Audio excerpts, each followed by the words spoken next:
نروح الكابتن سمير، كابتن محمد فودة عفوا. ابو فهد، ابغى اشوف الطرد حق نواف العقيدي، صار عليه ضجه ونبغى نشوف تعليقك عليه.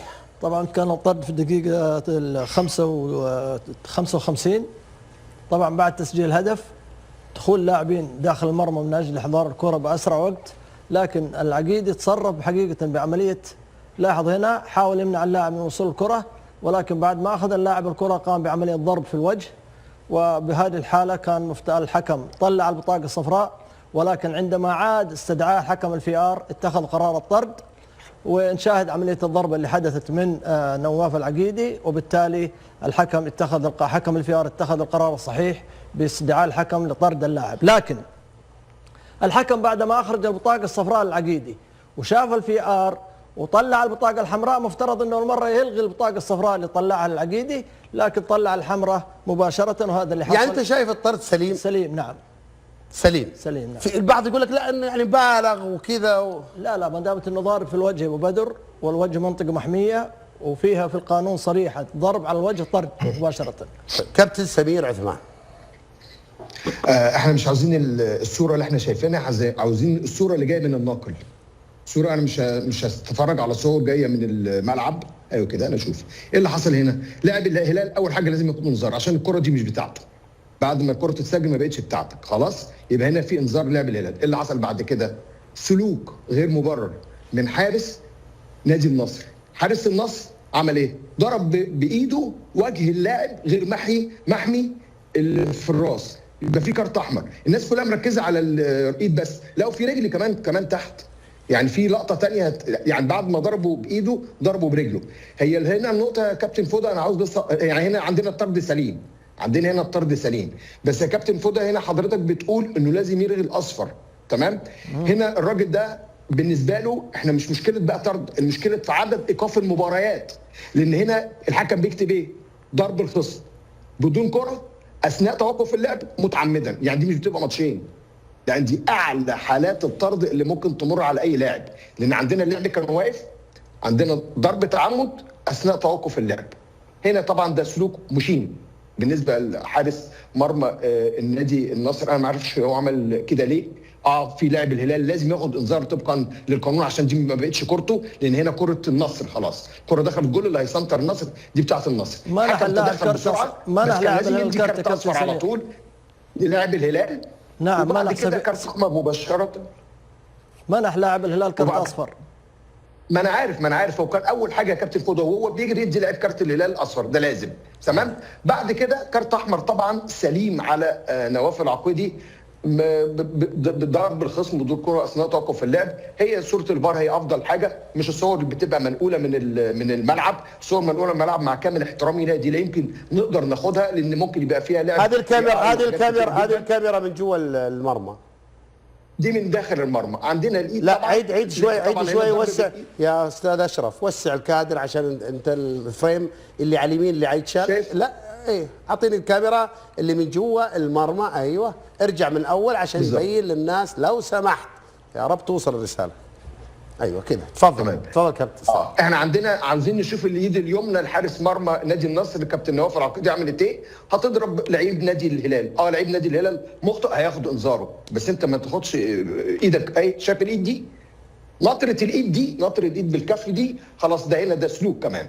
هنا في سلوك، وبعد كده واخده حته برجله اليمين. فطبعا قرار حكم الفي ار هو القرار السليم باعطاء الكارت الاحمر المباشر. وانا بقول لحضرتك هنا دي المشكله مش في الكارت الاحمر، المشكله في عدد ايقاف المباريات بعد كده طبقا للائحه. لكن طرد سليم وانذار سليم على لاعب الهلال. ابو فهد عندك تعليق اخير فيها؟ نهائيا انه طرد صحيح وانذار لاعب الهلال صحيح، والحكم الفي ار اتخذ القرار الصحيح.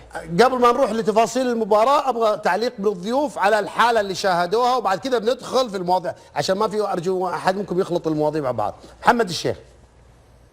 طرد صحيح لا غبار عليه.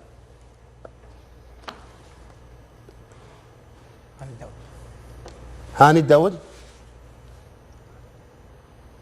اشوف اللقطه لا ترتقي الى كارت احمر، نشوفها من البدايه زي ما قال الكابتن سمير عثمان.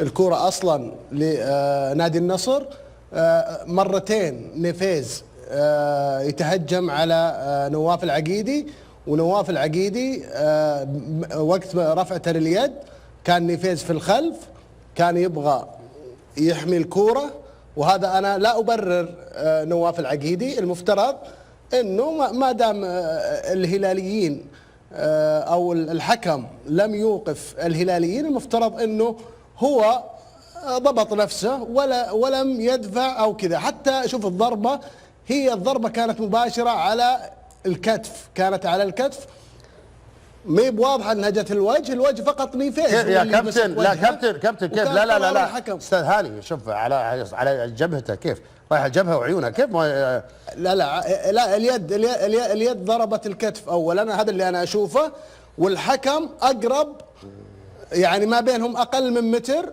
وكان قراره اعتقد انه القرار الاول هو الصحيح واعطاه كرت اصفر.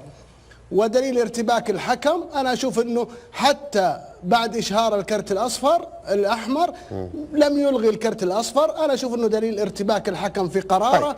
طيب.